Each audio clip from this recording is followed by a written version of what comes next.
যশোরের শার্শা উপজেলার বিপরীতে ভারতের পশ্চিমবঙ্গের বনগাঁ এলাকায় গেল মাসের শেষ দিকে প্রচুর বৃষ্টিপাত হওয়ায় বাড়তি পানি ইছামতি নদী হয়ে বাংলাদেশের অংশে প্রবেশ করছে। সীমান্তের রুদ্রপুর, দাউদখালী ও কাটাখালী ব্রিজ কালভার্ট হয়ে হুহু করে ঢুকছে দূষিত পানি। প্রবল স্রোতে ওই পানি দুটি খাল হয়ে মটরবাড়ি, কামানপোতা, পুটখালী, গোগা সহ বিভিন্ন গ্রামের বাড়িঘর ভাসিয়ে দিচ্ছে। এতে তলিয়ে গেছে মাঠে রোপণ করা ধান, সবজিসহ বিভিন্ন ফসলের ক্ষেত। ভেসে গেছে মাছের ঘের, ডুবে গেছে রাস্তাঘাট। এতে দুর্ভোগের পাশাপাশি ক্ষতির মুখে পড়েছেন বাসিন্দারা। যথেষ্ট পরিমাণ ক্ষতি হয়েছে ভাই। চাষবাস করে রুয়া পর্যন্ত হয়ে গেছে, তারপর বুড়ে গেছে। বিশাল পানির চাপ, তা সর্বিন্দে তার মধ্যে আবার আমাদের ধান ফান সব বুড়িয়ে গিয়েছে। আমার 6 বিঘে ধান বুড়িয়ে গেছে। এখন খুব ঘর বাড়ি পানির তলায়। সরকার কোনো পদক্ষেপ নেয় তা আমাদের জন্য খুব ভালো হবে আর কি, নাই তো আমাদের পথে ভিখারি হয়ে যেতে হবে।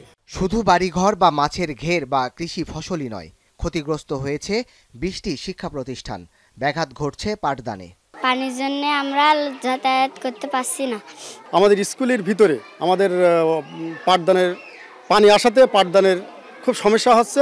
আমার এই বিদ্যালয়ে প্রতি বছরেই আমরা এই পানিতে কষ্ট পাই। উজানের পানি, বিশেষ করে ভারতে আসা পানি আর বৃষ্টির পানিতে আমাদের এই বিদ্যালয়টা প্রতি বছরই পানিতে নিমজ্জিত থাকে। এমন পরিস্থিতিতে ভারতীয় সীমান্ত দিয়ে এপারের অংশে বেড়িবাঁধ দেওয়ার পাশাপাশি এলাকার রাস্তাঘাট উঁচু করা সহ সম্ভাব্য পানি প্রবেশের স্থান বন্ধের ব্যবস্থা নিচ্ছে উপজেলা প্রশাসন। মূলত যে পানিটা ঢুকেছে ইছামতি পানি, এটা কায়বা ইউনিয়নের দাঁতখালী রুদ্রপুর যে খাল আছে, ইছামতি নদীর সাথে কানেক্টিং একটা খাল আছে, এই খালটা দিয়ে পানিটা প্রবেশ করে।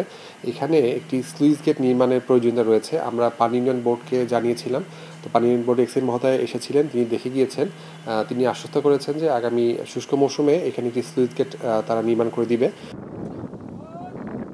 সীমান্ত এলাকা পরিদর্শন শেষে বাস্তব পদক্ষেপ নেয়ার কথা জানায় পানি উন্নয়ন বোর্ড। শার্শা উপজেলার বৃহৎ একটা অংশে যে পানিটা প্রবেশ করতেছে, যার কারণে ফসলের ক্ষতি হচ্ছে।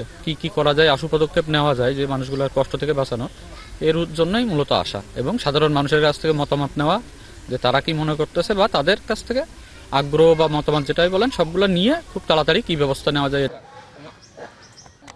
আকস্মিক বন্যায় জেলার শার্শা উপজেলায় কৃষি খাতে 100 কোটি ও মৎস্য খাতে 70 কোটি টাকার ক্ষয়ক্ষতি হয়েছে বলে জানিয়েছে সংশ্লিষ্ট দপ্তরগুলো। এখন যশোর।